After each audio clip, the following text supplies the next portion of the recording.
A groundbreaking partnership is shaping the future of education. OpenAI has joined forces with Miami Dade College, the largest and most diverse college in the nation, to bring artificial intelligence to the forefront of learning. Good afternoon. So I think that we're going to be starting right now. We have today a really special session. We have the team from the company that brought to everyone in the world the magic of AI. We have in the room the company that created a dream true for many. So the team from OpenAI that took the time to come to Miami Dade College to meet with the students, to meet with the faculty, is here today to showcase the work that they are doing and to know about you guys. Take this opportunity to learn, take this opportunity to connect, and to do things. Please, again, pay attention, listen, ask, learn, and take an action. So without further ado, I wanted to introduce Kevin, Alex, and Mohamed, and they are going to be doing the presentation. This historic event marks the launch of the OpenAI Academy, a new initiative to empower communities with the tools and knowledge to harness AI's transformative power. Hi, everybody. I'm Alex. I'm with OpenAI's Global Affairs team, and really happy to be here today at our first ever OpenAI Academy. As far as the agenda for today, we're going to tell you a little bit about this new initiative, OpenAI Academy. We're going to tell you a little bit about what we're learning in the AI space, in higher education specifically, but also more generally. But then we'll spend the bulk of the time in a kind of hands-on workshop designed to help all of you kind of learn how to be building with AI, and our colleague Mohammed will be leading that session. So to kick off, I want to talk a little bit about OpenAI Academy. This is a new initiative designed to bring resources directly from OpenAI's leading technical talent to communities around the country and help people build with AI. This will include a few different features. One of them is developer education, so events like workshops that are kind of focused on both introductory, intermediate, and more advanced lessons about building with AI. We'll also have other types of learning resources that are available online. So these will be things like cookbooks, which are kind of manuals about how you can do certain things, webinars and discussion forums. And then there will also be a community aspect. So this will include kind of online discussion forums where you can interact with other developers and discuss challenges and questions. So because this is brand new, we don't actually have the online digital community set up yet, but everybody who is here today will be invited to that when it's launched, which will be at the beginning of next year. Over a year in the making, this collaboration underscores Miami Dade College's commitment to preparing students for the future of work. By integrating AI into education, MDC is setting an example for institutions worldwide. We actually had a presentation by some MDC students, really cool work of what we've seen. So excited to hear what you all are doing. In a few words, what is something you'd like to learn about today? Before I hit open poll, presentation is mostly fixed, but is just curious for things that we can maybe mention as well. So with that, I'll sort of open the poll, just a couple words, topics of things you guys are interested in hearing about. We'll try and cover these to the extent possible, but we'll see what comes out. Free credits. Love that.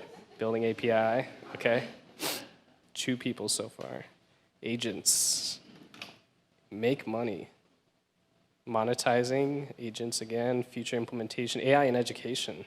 Okay. Embeddings. I like embeddings. Different uses. Opportunity to learn about AI and code. Agentic AI reliability. Seeing that sort of stand out. Models make propane. Propane. I don't know what that is. Episodic memory. Cool. A few more seconds. This is really interesting. Thanks for participating. 3, 2, 1.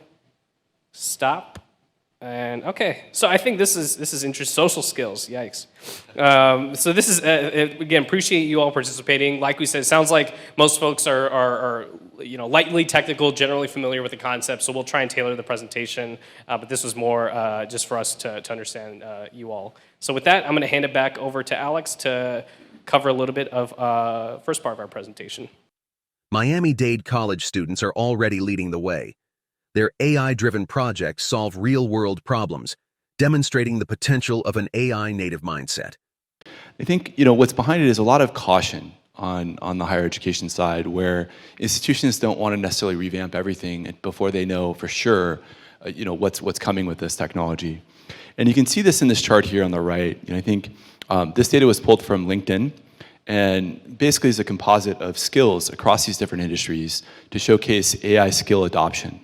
Up at the top here, you may not be able to see it, but you've got financial services, you've got consumer services, finance, healthcare, and other industries writ large that are rapidly adopting these skills and evolving their workflows accordingly.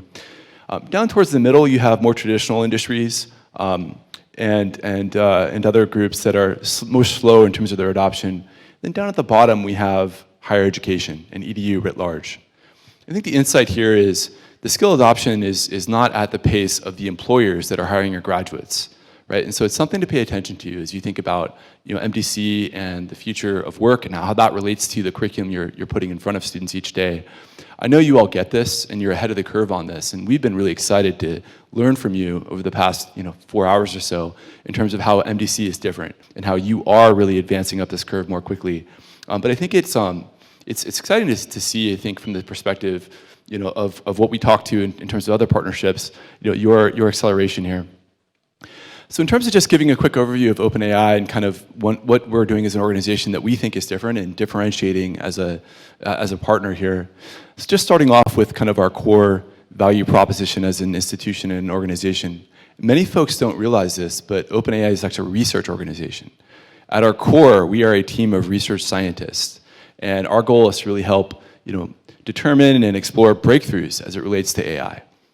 That informs our product applications, the ones you know and love, like ChatGPT, which are directly a result of that research.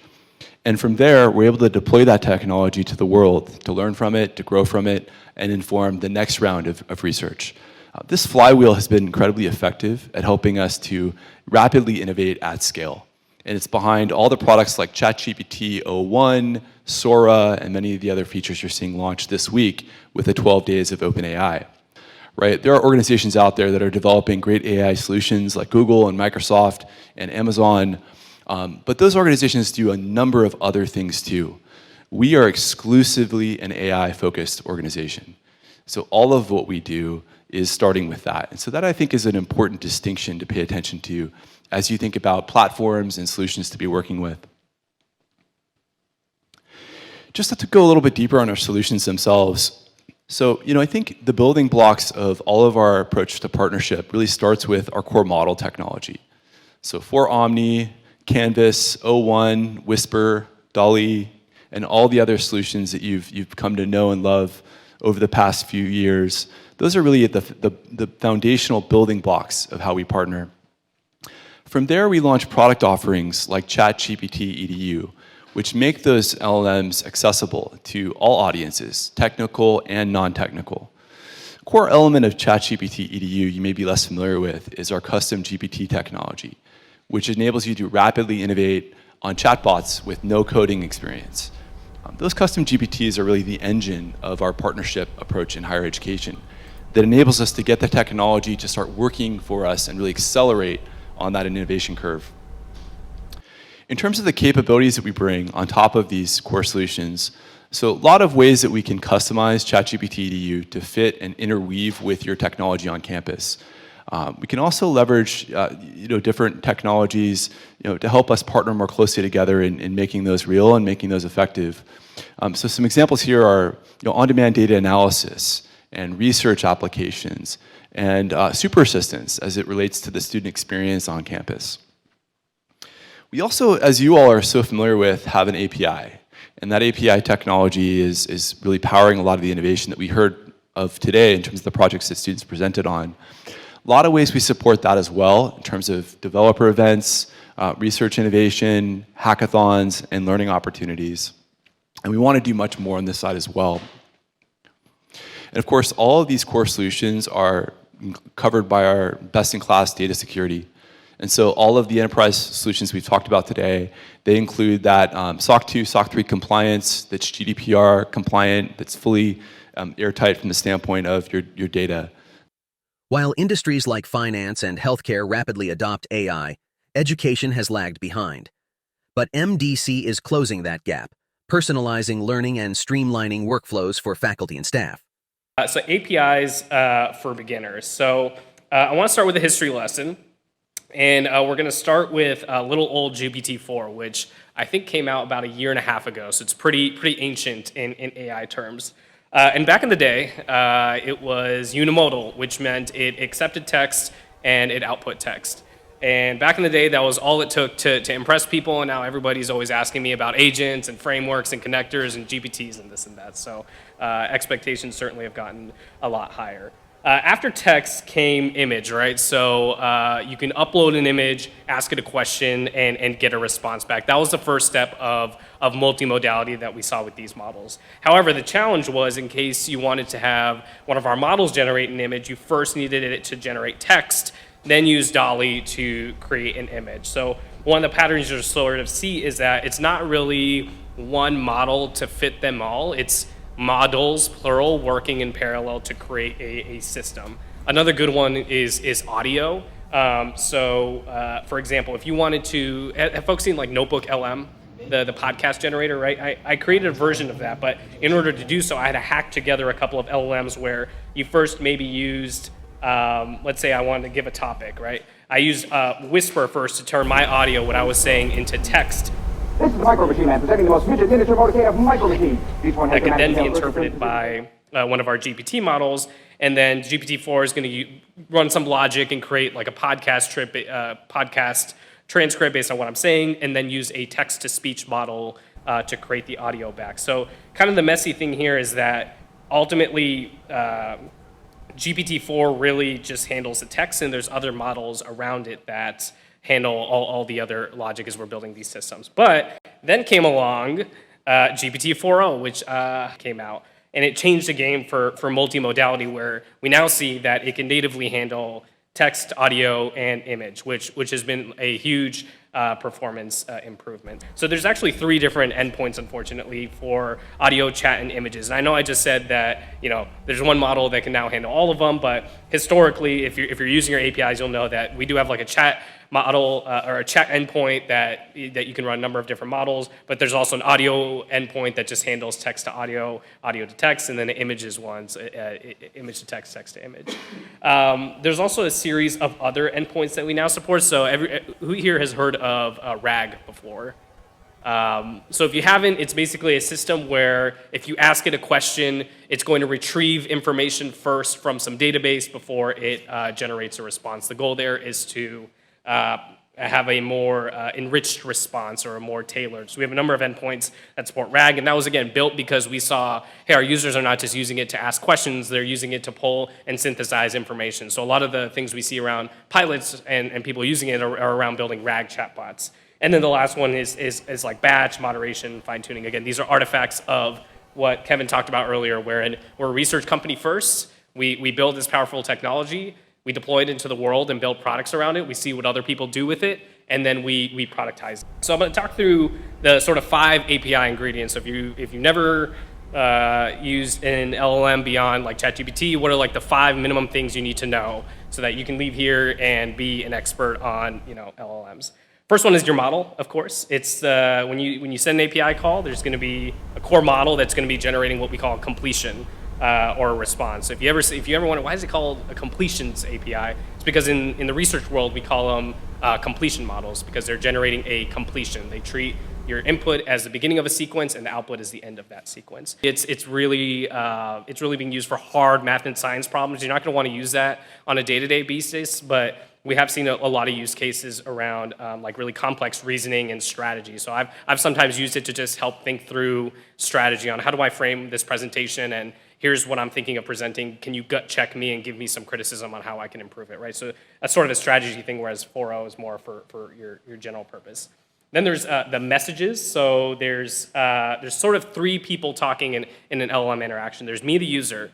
There's the assistant, which is the model, right? So when you send a message to ChatGPT, you're the user, ChatGPT is the assistant, and that's the interaction. There's also this thing called the system message, and that's a sort of an interesting field where it's sort of the rules that govern the boundaries of the conversation. So if you're building a chatbot on Miami Dade College to help with admissions, right? Your system message might be, it's for the assistant. You are a chatbot that exists to help people understand Miami Dade College's background. Only answer questions on these topics. Keep it short, keep it simple, don't be too technical. And then when a user asks a question, the assistant looks at the system prompt as additional context to producing completion. And the last one is max tokens, which sets the length of a single prompt completion pair, right? So you send a message, how long do you want the response to be? And this one's really important. We got a lot of messages today about API credits and cost being a big concern. One thing is like you're paying for the token, right? You literally pay on a consumption basis. So things like max tokens can be a big way of keeping cost in control as you design your applications. So you might be thinking to yourself, temperature, response format, max tokens. It's late, it's finals week. It's it's a little bit too much. But rest not, because there is OpenAI Playground, which gives you the ability to experiment with all these parameters in a way that's not requiring you to write JSON and write Python code, but instead very quickly experiment with those parameters. So for the first demo, I want to kind of show you what that looks like. So I'm switching over here. It's platform.openai.com. And during the break session, I would actually encourage people who have not seen this before to use it. I find this to be a really valuable tool. And the number one reason why is it actually shows me how this code all works in context. So if I forget to do it during the demo, I want to flag this button here called code. All these things, there's all these dials that we can twiddle on here. We can change the model. We could change the response format like I talked about earlier. We're not going to talk about function calling today. It's a slightly advanced topic, but temperature, max tokens.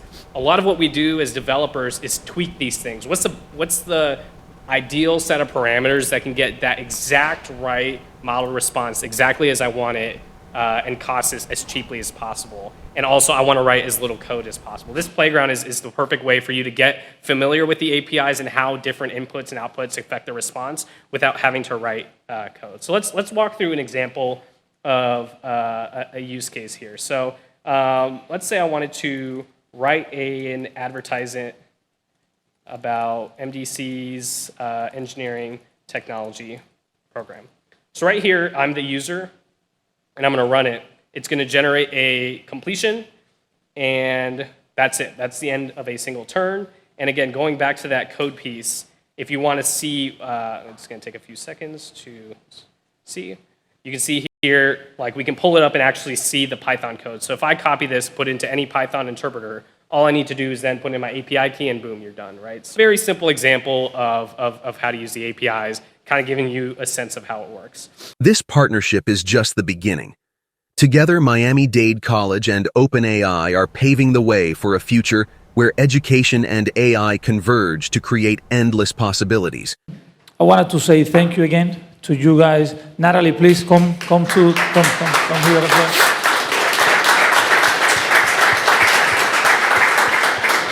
So Natalie is an important part of this team. She's leading some community engagement initiative. She's the person that if you wanted to get more involved, please talk to her today. And again, take the action, and this is the people that are going to create that. I take her word, and hopefully next year, we can do it before the end of the year, a recap of the advancements that we have achieved in a collaboration this year, or the coming year.